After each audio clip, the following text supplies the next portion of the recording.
一段时间以来，菲律宾方面频繁侵权挑衅，令中菲关系和南海局势持续紧张。20号，中共中央政治局委员、外交部长王毅应约同菲律宾外交部长马纳罗通电话。王毅表明了当前中菲关系面临严重困难的根源所在，并指出中菲关系已站在十字路口，何去何从？菲方务必慎重行事。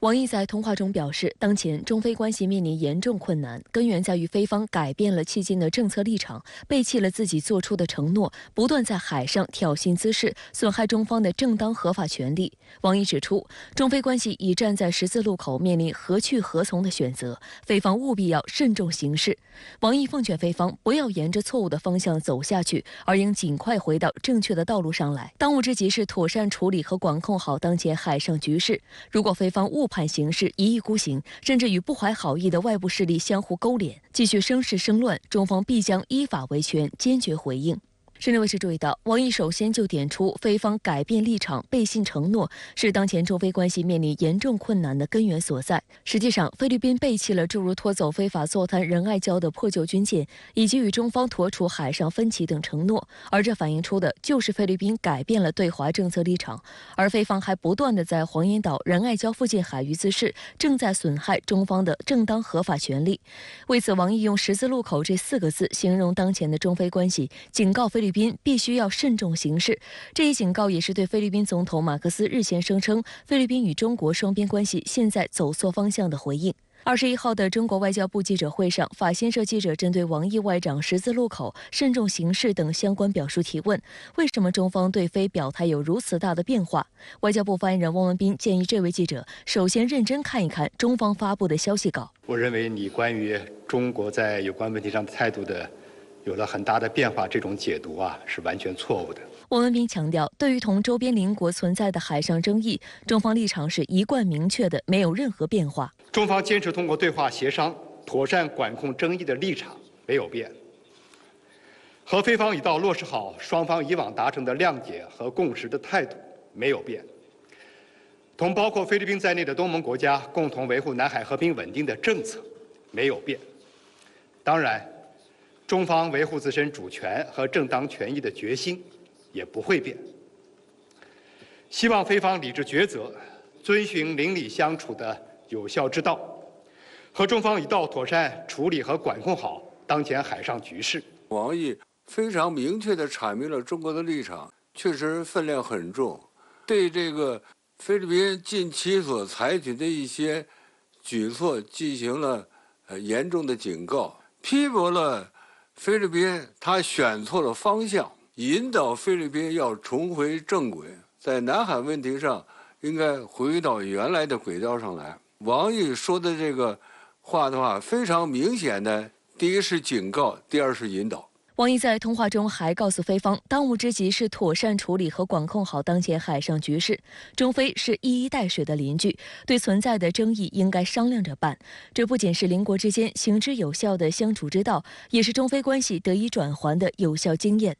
中方始终致力于通过对话协商解决分歧，共同维护海上稳定。马拉罗在与王毅通话中介绍了菲方在仁爱礁问题上的看法，表示希以双方均能接受的方式管控好分歧，推动紧张局势降温，防止冲突。马拉罗还说，愿本着诚意同中方加强对话，发挥好两国海上问题沟通机制作用，共同寻求解决问题的办法。双方同意尽早举行南海问题双边磋商机制会议，并为此积极创造条件。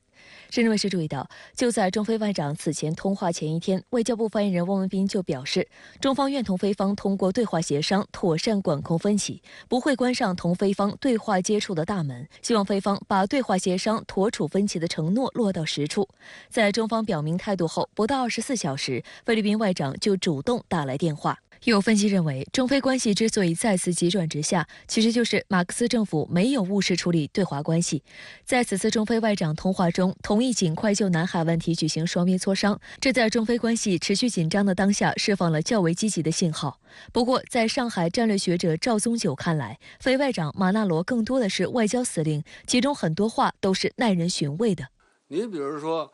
他认为要选择这个中菲双方都能接受的方式来管控分歧，也就是说，言外之意，对于中方所管控的方式，他不接受的，所以呢，他是话外有音的。我们还是要保持比较清醒的头脑，来引导菲律宾如何摆脱美国的这种战略意图，达成的中非两国拥有的共同利益，这才是双方的话真正解决分歧的一个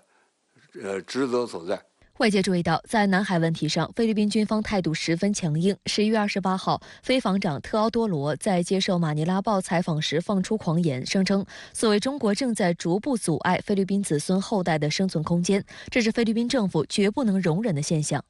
当月中旬，特奥多罗还在第17届东盟防长会议上妄称，世界上没有任何一个国家明确支持中国对整个南海的主权声索。特奥多罗最近在接受日经亚洲采访时还叫嚣，中国在南海的行为将迫使菲律宾将国防重点从内部转向外部，并妄图拉拢日英等国进行南海联合巡逻。此外，菲律宾参议员埃杰西多日前妄称，有情报显示，所谓中方招募和资助一些菲人在菲内部制造不稳定，并称他原本期待非民众都跟他站在一起，但不少菲人不认同其反华立场，这使他感到惊愕。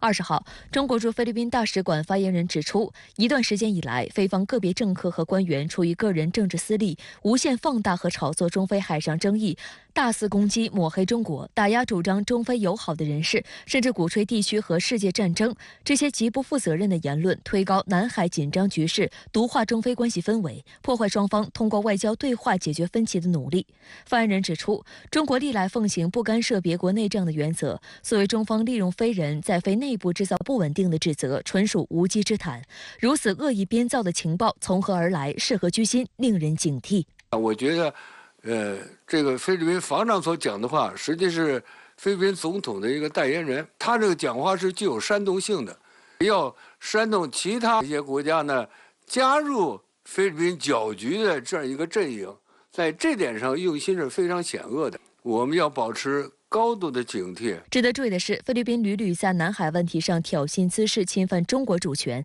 与美日等域外国家的鼓动密不可分。日本共同社报道，一座日本制防空雷达设置在面朝南海的菲律宾拉云龙省圣菲尔南多的空军基地，20号举行交付仪式。深圳卫视注意到，早在2020年8月，日本三菱电机就与菲国防部签订了防空雷达采购合同，为3座固定式雷达和1座移动式雷达。20号交付的第1座防空雷达也是日本政府2014年改变武器禁运政策以来首次出口防卫装备成品。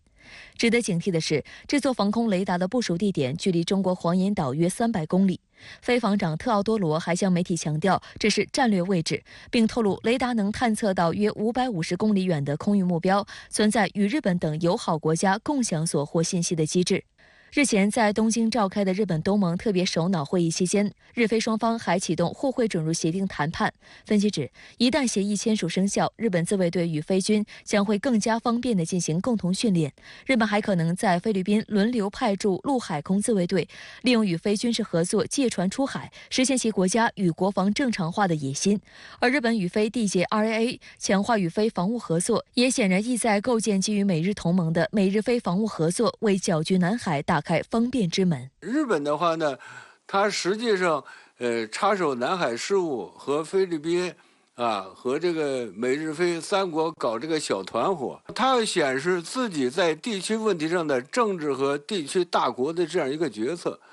同时的话呢，要为日本的话这个国家走向正常化，那么走向的话呢，政治军事大国的话呢，我们说呢更加码。南海地区的事务应该由本地区的国家来解决，